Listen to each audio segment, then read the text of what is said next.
voici notre PE national. PE,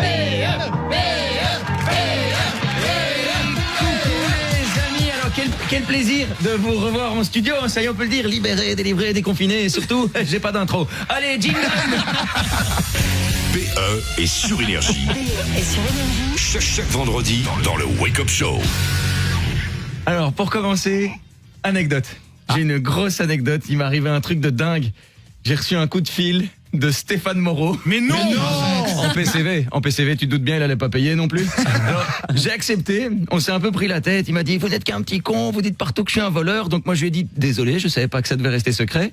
Il m'a dit, vous trouvez ça drôle? Je lui ai dit, bah, c'est un peu le principe avec l'humour. Il m'a dit, ça ne me fait pas rire. Je lui ai dit, oui, malheureusement, le second degré, ça ne se détourne pas.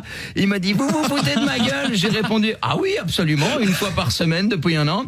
Mais j'ai décidé d'arrêter de parler de vous, car j'ai constaté que depuis tout ce temps, jamais je n'ai eu un merci. Pas un like. Pire, vous n'avez même jamais partagé une de mes chroniques. Bon, en même temps, le partage, c'est pas une de vos qualités. Mais un peu de respect. En Belgique, je suis le dernier à parler de vos exploits. Du coup, je lui ai dit, vous avez été chez les scouts? Il m'a dit, non, pourquoi? Parce que je suis persuadé que chez les scouts, votre totem, ça aurait été ragondin, mais sans le côté gondin. Et puis, j'ai raccroché. Du coup, passons à la chronique. Alors, pour changer, coronavirus. Force est de constater que ce virus aura peut-être fait quelques morts. Oui, je me permets de dire quelques, parce que le décompte macabre journalier m'a vendu de la peur et m'a fait croire que la moitié de la planète était en train de succomber. Mais au final, sur 7 milliards d'êtres humains, il n'y en a que 350 000 qui sont morts du Covid-19. Ça va en fait, hein, c'est comme si on avait perdu le Luxembourg.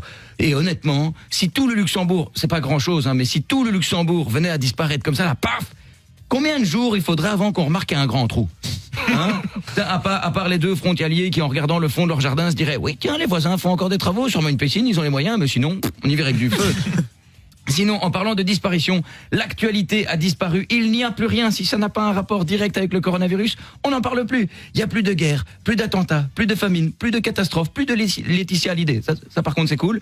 Mais ça fait 2 mois que l'actualité est à l'arrêt, plutôt en stand-by. Hein. Là, ça recommence petit à petit. Tu sens cette odeur de reprise, ça va nous péter à la gueule. Il va y avoir un tsunami d'actualité. Les gens vont se dire, mais putain, qu'est-ce qui se passe sur Terre? La même chose qu'avant, sauf qu'on n'en parlait plus. Ça va être formidable. Je me souviens, notre première ministre avait déclaré qu'il y aurait un avant et un après Covid.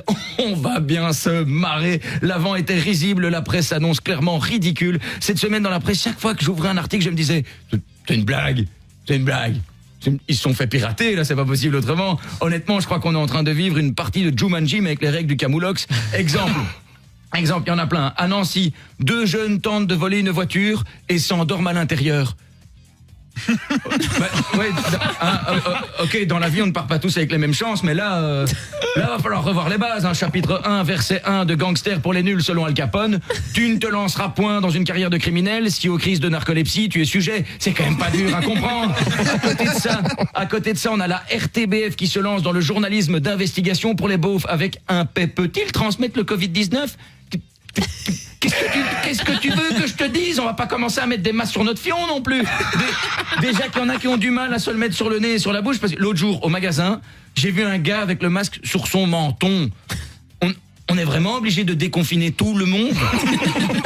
Son masque ne protège rien du tout et les élastiques lui défoncent les oreilles. Soit il est sadomaso, soit sa mère a accouché debout, il s'est pris un pavé à la naissance. Déjà en 1346, lors de la peste noire, le mot d'ordre c'était couvrez-vous la bouche et le nez. 700 ans plus tard, il y en a qui n'y arrivent toujours pas. Et attention, ce n'est pas un cas isolé. On voit de tout pour le moment. Hier, en allant faire mes courses, oui, je vais souvent au magasin, j'ai le permis caddie, alors j'en profite. Bref, au magasin, j'ai vu une madame dans sa voiture qui portait son masque sur le nez et sur la bouche. Jusque-là, impeccable. Elle se gare, retire son masque et va faire ses courses.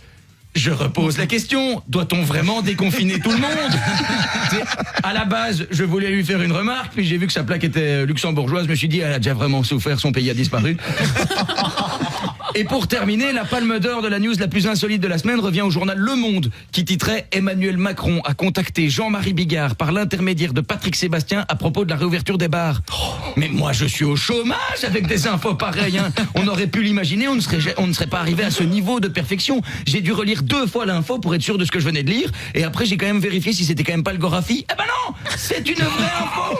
C'est une vraie info, c'est surtout complètement improbable. En pleine pandémie mondiale, il y a un président qui a téléphoné à un humoriste pour parler de la réouverture des bars, quoi. C'est un peu comme si en Belgique, on apprenait que Sophie Wilmès avait contacté Jérôme de Warzé par l'intermédiaire de Stéphane Pauwels pour parler de la réouverture d'Aqualibi. Oui, ça paraît peu probable comme ça, mais il y a 6 mois, si on t'avait dit le monde entier sera à l'arrêt à cause d'un gars qui s'est fait péter un pangolin en grillade, t'aurais sûrement aussi dit oui, et Donald Trump propose qu'on soigne avec de l'eau de Javel peut-être. Bon, je retourne me coucher, mes rêves sont plus crédibles que la réalité.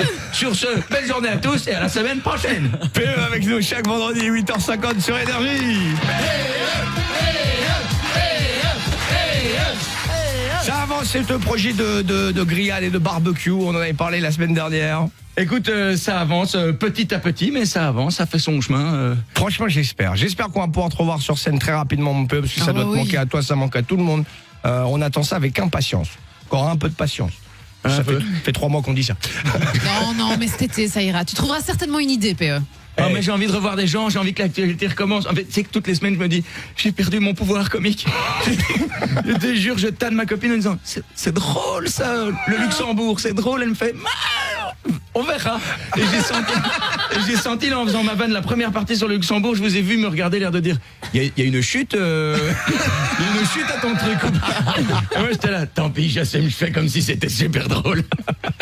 Le site de PE.com pour retrouver toutes les infos, évidemment, liker. Il y a les réseaux sociaux aussi, hein. T'es vachement sur Instagram et Facebook. Tu fais des vidéos aussi de temps en temps, j'ai vu pendant le confinement, tu t'y es mis. Bah oui, hein, dès qu'il y a une conférence de presse, donc ils m'ont un peu largué pendant 2 semaines là, mais ils sont de retour le 3 juin. Il y a le débrief de PE le vendredi sur Énergie, il y a le débrief de Sophie Wilmens par PE sur les réseaux sociaux. Merci mon PE, à la semaine prochaine. À la semaine prochaine.